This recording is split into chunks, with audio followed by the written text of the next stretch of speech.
Паспорттордун баасы кымбаттады. Кыргызстанда налогтук берүүлөр өчүрүлөт. Бюджеттен бул жылы ичүүчү сууга 200 миллион сомго жакын каражат бөлүү каралууда.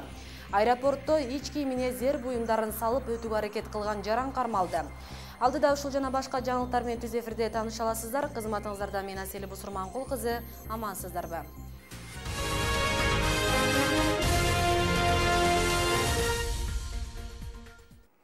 Паспорттордун баасы кымбаттады. Ушул жылдын 13 февралынан тарта паспортторду тез арада даярдап берүү кызматына жаңы баалар белгиленди. Бул тууралуу мамлекеттик каттоо кызматынан билдиришти. Эске салсак, ушул жылдын 4 январында Кыргыз Республикасынын жарандарынын паспортун даярдоо наркы убактылуу арзандатылган эле.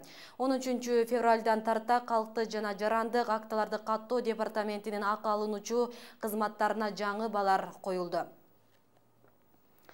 Кыргызстанда үстүбүздөгү жылдын 15 майында налогтук берүүлөр өчүрүлүп, санарипке толук өтөт. Бул тууралуу маалыматтык технологиялар жана байланыш мамлекеттик комитетинин төрагасы Бакыт Шаршембиев жогорку кеңештин жыйынында билдирди.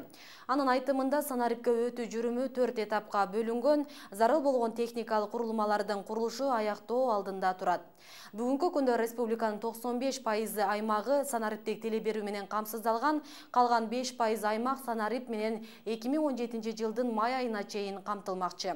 15 майда налогтук берүүлөр өчүрүлүп, санарипке өтүү пландаштырылган. Маселенин бардык техникалык жактары чечилген. 2017 жылы айыл жергесин ичүүчү суу менен камсыздоого республикалык бюджеттин эсебинен 200 миллион сомго жакын каражат бөлүндү. Бул туурасында өкмөттүн жыйынында маалым болду. Ушул тапта 10 жылдык стратегияны ишке ашыруунун 38 иш-чаралардан турган иш-аракеттер планы иштелип чыкты. Азыркы убакта Кыргызстанда жалпы суммасы 13 миллиард сом көлөмүндө таза суу долбоорлору Европа өнүктүрүү жана реконструкциялоо банкынын колдоосунда ишке ашырылып жатат. Аэропортто ич кийимине зер буюмдарын салып өтүүгө аракет кылган жаран кармалды. Бажы кызматкерлери тарабынан Манас аэропортунан 31 январ күнү зер буюмдарын мыйзамсыз алып өтүү фактысы аныкталган. Бул тууралуу мамлекеттик бажы кызматынан 10 февралда билдиришти. Маалыматка караганда Стамбул-Бишкек каттамы боюнча келгендерди текшерип өткөрүү жүргөн. Бажы көзөмөл өткөрүү учурунда Казакстандын жараны ич кийимине алтындан жасалган зер буюмду катып алганы белгилүү болгон. Зер буюмдар боюнча бажы органдарына билдирүү келбеген аныкталды. Факт боюнча материалдар башкы прокуратурага өткөрүлүп берилди.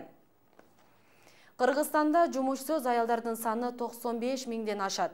Алардын 25% жогорку, 19% орто билимдүүлөр. Мындай айымдарды жумушка тартуу боюнча экономика министрлиги кедейликти жоюу фонду Азия өнүктүрүү банкы менен биргеликте Кыргызстандагы аялдардын ишмердүүлүгүн өнүктүрүү долбоорунун үстүндө иштеп жатат.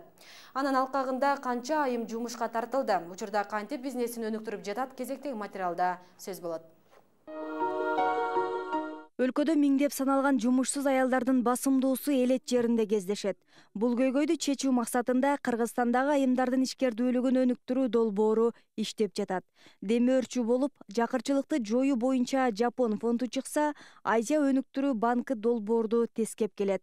Аны ишке ашыруу үчүн Азия банкы жана Кыргызстандын экономика министрлигинин ортосунда гранттык келишимге кол коюлган.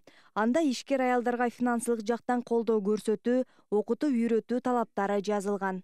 Негизи айыл жерден көбүнчө аракет кылып атат. Себеби айыл жерде миграция болгон үчүн, ошо миграцияны токтотуш үчүн айылдарды уктусун ошо жерде ишин жүргүзүп, ошо жерде өнүгүп турган жакшы болуп атат биз үчүнчү. Ошончо көбүнчө ушул максатта окутуу жүргүзүлгөн. Долбоор Кыргызстандын бардык аймактарын камтыйт. Элеттик айымдар Кыргызстандагы аялдардын ишмердүүлүгүн өнүктүрүү долбоорунун негизинде окутулуп, бизнес баштоо боюнча кеңештерди алышат. Ал эми экономика министрлиги Азия өнүктүрүү банкы менен биргеликте кредит алуу жагынан жардам берет.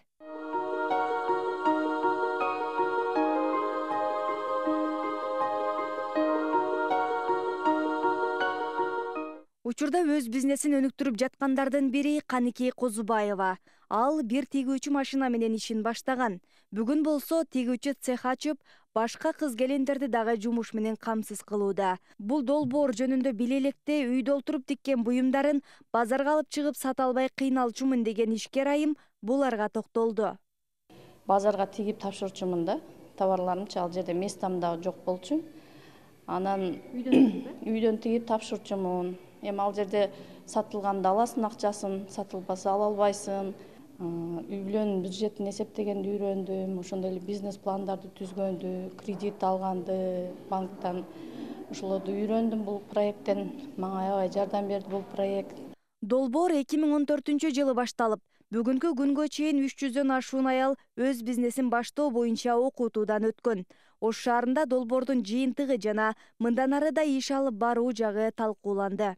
Продукции продали свой товар по гораздо более высокой цене, а до продажи продукции көп кыйынчылыктан өткөн, башыдан өткөзгөн, алиги акчаны кандай иштетиш, анан налог туурасында башкалар мына ондай тажрыйбалуу аялдар жаштарга кеңеш берсе өтө жакшы. Андай мындай кыйналбайт да.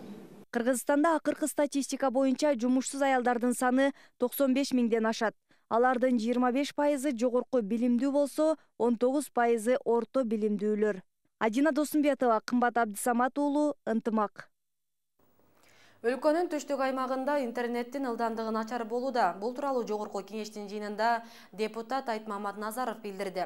Депутат бул маселе боюнча маалыматтык технологиялар жана байланыш мамлекеттик комитетинин төрагасы Бакыт Шаршембиевке тапшырма берди.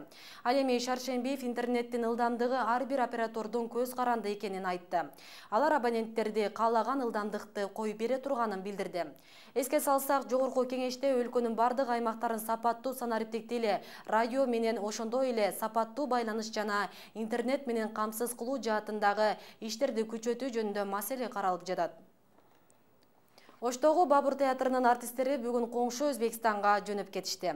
Эми алар бир апта ичинде Анжан, Наманган жана Фергана шаарларында Айкөл мана спектаклин тартуулашат. Топтогу 46 адамдын бардык чыгымдарын Өзбек өкмөтү көтөрүп жатканын аталган театрдын директору билдирди. 2016 жылдын соңунда Өзбекстандын өкмөттүк делегациясы Ошко сапар жасаган учурда вице-премьер-министр Адахам Икрамов Ташкент Бабур театрына $50 000 жардам берерин айткан. Оштогу Бабур Өзбек драм театрында 160 адам иштейт, анын 70 чыгармачыл курам. Арасында 2 эл артисти, 11 эмгек сиңирген артист. Кыргызстандык маданий ишмерлер соңку 20 жылдан бери алгач ирет Өзбекстанга бир апталык гастролго чыгууда. Биз ошол жердеги жаапкерлигибиз дагы өзүбүз сезимибиз бар. Аллах насип этсе, mana shu Ayкөл mana spektaklimizni Fayğana oranındagi ko'rarmanlarga bir yuqori dengelde ko'rsatamiz degan bir ishonim bilan boryapmiz. Alloh nasib etsa, yuzimizni yorug' qilib, elimizga sog' salomat qaytamiz. Сиздер кабарлардын саат 17деги чыгарылышына күбө болдуңуздар. Ушул жана башка жаңылыктарды биздин сайттан да кайталап көрсөңүздөр болот. Биздин сайт Ынтымак чекиткеji сайты, андан кыргыз, орус, өзбек тилдеринде маалыматтар менен тааныша аласыздар. Кечиңиздер көңүлдүү улансын, саламатта калыңыздар.